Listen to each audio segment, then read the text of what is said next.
नमस्कार दोस्तों, मेरे YouTube चैनल में आप सभी का स्वागत है। आज का हमारा टॉपिक है दृढ़ता गुणांक, जो कि बीएससी फिजिक्स का एक इम्पॉर्टेंट टॉपिक है। ज़्यादा लेट ना करते हुए हम लोग यहाँ पर डिस्कस करते हैं कि दृढ़ता गुणांक किसे कहा जाता है। जब किसी वस्तु के एक पृष्ठ को, ठीक है, यहाँ पर बोला जा रहा है एक पृष्ठ, दो पृष्ठ यहाँ पर नहीं बोला जा रहा है ना, एक पृष्ठ को स्थिर रखते हैं और दूसरा जो विपरीत पृष्ठ है ना, एक पृष्ठ के उसके विपरीत पृष्ठ पर एक पृष्ठ के समांतर दिशा में स्पर्शीय बल लगाया जाता है। ध्यान से फिर से समझिए। कोई वस्तु है, उस वस्तु के एक पृष्ठ को स्थिर रखते हैं तो उसके विपरीत पृष्ठ पर, ठीक है, उसके विपरीत पृष्ठ पर पृष्ठ के समांतर दिशा में स्पर्शीय बल लगाया जाता है तो वस्तु की केवल आकृति में परिवर्तन होता है। क्या बोला जा रहा है? आकृति में ही परिवर्तन होता है, उसके आयतन नियत रहता है, यानी उसकी आयतन जो है वो समान रहता है, नियत रही रहता है, स्थिर रहता है ना, उसकी आकृति में ही चेंजेस होता है। इसको याद रखना, ठीक है। इस प्रकार उत्पन्न विकृति को अपरूपण विकृति कहते हैं। अपरूपण विकृति किसे कहते हैं? कोई पृष्ठ है, एक पृष्ठ को स्थिर रखते हैं, उसके विपरीत पृष्ठ पर पृष्ठ के समांतर दिशा में स्पर्शीय बल लगाते हैं तो उसकी आकृति में परिवर्तन हो जाता है, लेकिन उसकी आयतन नियत रहती है। यह क्या है? अपरूपण विकृति है। तथा पृष्ठ के एकांक क्षेत्रफल पर आरोपित स्पर्शीय बल को अपरूपण प्रतिबल या स्पर्श रेखीय प्रतिबल कहते हैं। यहाँ पर अपरूपण विकृति की बात हो गई। अब यहाँ पर अपरूपण प्रतिबल, यहाँ पर पृष्ठ के एकांक क्षेत्रफल आरोपित स्पर्शीय बल को अपरूपण प्रतिबल या स्पर्श रेखीय प्रतिबल कहते हैं। अब यहाँ पर हुक का नियम आता है ना। हुक का नियम क्या बोलता है? यहाँ पर देखिए, जो प्रत्यास्थता की सीमा में अपरूपण प्रतिबल, यहाँ पर जो आया है अपरूपण प्रतिबल तथा अपरूपण विकृति, जैसे फर्स्ट में आया है ना अब यहाँ पर, तो हुक के नियम अनुसार प्रत्यास्थता की सीमा में अपरूपण प्रतिबल और अपरूपण विकृति के अनुपात को ही वस्तु के पदार्थ का दृढ़ता गुणांक कहते हैं। अब आ गया ना, दृढ़ता गुणांक किसे कहते हैं? हम अपरूपण प्रतिबल और अपरूपण विकृति के अनुपात को ही दृढ़ता गुणांक कहा जाता है। ठीक है, अब आगे यहाँ पर देखते हैं हम लोग डायग्राम के माध्यम से। यहाँ पर देखिए, आपको दिख रहा होगा एक डायग्राम, ठीक है। ये अपरूपण विकृति और अपरूपण बल के ऊपर यहाँ पर डायग्राम लिया गया है।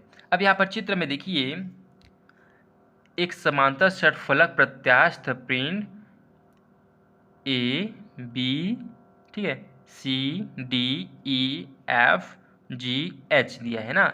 एक समांतर षटफलक प्रत्यास्थ पिंड है जिसके नीचे का पृष्ठ, यहाँ पर नीचे का पृष्ठ बोला जा रहा है ई एफ जी एच।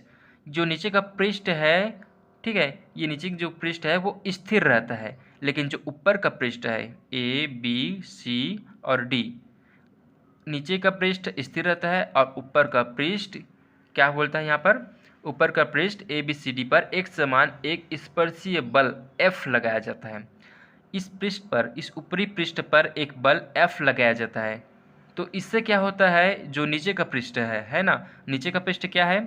ई एफ जी एच, तो नीचे के पृष्ठ पर भी एक F बल उत्पन्न होता है और यह वाला जो F बल है जो ऊपरी पृष्ठ पर लगाया जा रहा है बल, उसके बराबर होता है। यानी कि ऊपरी पृष्ठ पर जितना बल लगा रहे हैं तो नीचे का पृष्ठ पर भी उतना ही विपरीत बल लगता है। ठीक है, देखिए इस ओर विपरीत बल, इस ओर बल लगा रहे हैं ऊपरी पृष्ठ में, तो नीचे के पृष्ठ में इस ओर बल लग रहा है ना, विपरीत दिशा में बल लग रहा है। तो आगे क्या होता है यहाँ पर देखिए, तो दोनों बराबर तथा विपरीत बल मिलकर एक बल युग्म बनाते हैं। अब ऊपरी पृष्ठ पर बल लग रहा है, निचले पृष्ठ पर बल लग रहा है, लेकिन दोनों एक दूसरे के विपरीत बल है और दोनों बराबर बल है, तो दोनों बल जो होता है वो मिलकर क्या बनाते हैं? एक बल युग्म बनाते हैं जो पिंड का आयतन नहीं बदलते हैं ना, जो पिंड के आयतन को नहीं बदलते, परंतु उसकी जो आकृति होती है वो बदल जाती है। यहाँ पर देखिए, नीचे का जो पृष्ठ है वो स्थिर रहता है, लेकिन यहाँ पर देखिए डॉट डॉट में जो लाइन बना हुआ है ना, ए डेस बी डेस डी डेस सी डेस, तो यहाँ पर जो होता है वो ये मूल पृष्ठ है ना, ए बी सी डी, तो इस पर बल लगा रहे इस ओर, तो यहाँ पर देखिए चेंजेस हो जा रहे हैं इसकी आकृति में, ए डेस बी डेस सी डेस डी डेस इस ओर जा रहा है ना, डॉट डॉट वाला लाइन को देखिए, तो इसकी आकृति में परिवर्तन हो रहा है, ऊपरी वाला पृष्ठ की आकृति में परिवर्तन हो जा रहा है ना। उसी को बोला जा रहा है यहाँ पर। तो नीचे का जो पृष्ठ है EFGH जो होता है वो स्थिर रहता है तथा पिंड अपनी ABCDEFGH जो आकृति है ना। तो ऊपरी का जो ऊपरी पृष्ठ क्या है ABCD है, तो वही बदल जाता है। ऊपरी पृष्ठ क्या है A dash B dash C dash D dash में परिवर्तन हो जाता है और EFGH आकृति ले लेता है ना। आकृति बदलने पर इस प्रकार का पृष्ठ ले लेता है। तो यहाँ पर देखिए इस दशा में स्थिर पृष्ठ EFGH पर खींची गई कोई लंब रेखा HA, यहाँ पर जो खींची गई लंब रेखा है HA जिसका कोण जो है वो कोण AHA डैश है ना, इसका कोण से घूम जाती है, तो इसे अपरूपण विकृति कहते हैं। अब यहाँ पर जो अपरूपण विकृति है उसको किससे डिनोट करते हैं, रेडियन से है ना, रेडियन से थीटा, इस प्रकार से अपरूपण विकृति को शो करते हैं। अब यहाँ पर देखिए यदि थीटा कोण यहाँ पर जो दिया है, यदि कोण थीटा छोटा है, जो यानी कि अपरूपण विकृति छोटा है, तथा ऊपरी पृष्ठ का विस्थापन A dash is equal x है। अब यहाँ पर देखिए डायग्राम में ही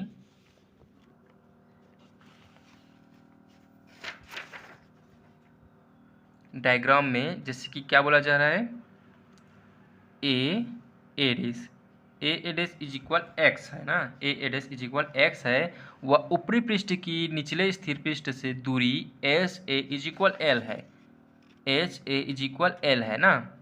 इस प्रकार से ऊपरी पृष्ठ से निचले स्थिर पृष्ठ से दूरी, ये ऊपरी पृष्ठ है और निचले पृष्ठ यहाँ पर जो दिया है ना, इसकी दूरी क्या है L है, इज इक्वल L। तो अपरूपण विकृति जो है, अपरूपण विकृति को इससे नोट करते हैं ना। अपरूपण विकृति जो होता है वो tan थीटा हो जाएगा इक्वल, यानी कि A डैश अपॉन HA, यानी कि A डैश यानी कि x और HA यानी कि यह दूरी हो गया L। इस प्रकार से आ जाएगा अपरूपण विकृति इसके इक्वल हो जाएगा। तो यदि ऊपरी पृष्ठ का क्षेत्रफल यानी ऊपर का जो पृष्ठ है उसका क्षेत्रफल A हो, तो पृष्ठ के एकांक क्षेत्रफल पर लगाया गया जो बल होगा अपरूपण प्रतिबल होगा। तो अपरूपण प्रतिबल यानी कि F/A, ठीक है। अब हुक का नियम क्या बोलता है, अपरूपण प्रतिबल बट्टे अपरूपण विकृति, जो कि दृढ़ता गुणांक इक्वल है ना, दृढ़ता गुणांक ही है। तो अपरूपण प्रतिबल क्या प्राप्त हुआ है, ये वाला FA, और अपरूपण विकृति XL।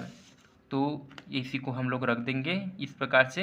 ये दृढ़ता गुणांक को इस प्रकार से हो गया है ना, ये वाला दृढ़ता गुणांक हो गया इक्वल अपरूपण प्रतिबल का इस प्रकार से शो करते हैं, और अपरूपण विकृति थीटा इज इक्वल XL हो जाएगा, XL जैसे कि यहाँ पर दिया है। तो FL इस प्रकार से हो जाएगा और AX इस प्रकार से हो जाएगा, यानी कि देखिए FA इंटू ये हो जाएगा LX, इसको इस प्रकार से करेंगे तो FL एक साथ हो जाएगा और AX एक साथ हो जाएगा इस प्रकार से, ठीक है। तो यही क्या है, दृढ़ता गुणांक का मात्रक न्यूटन प्रति मीटर स्क्वायर होता है।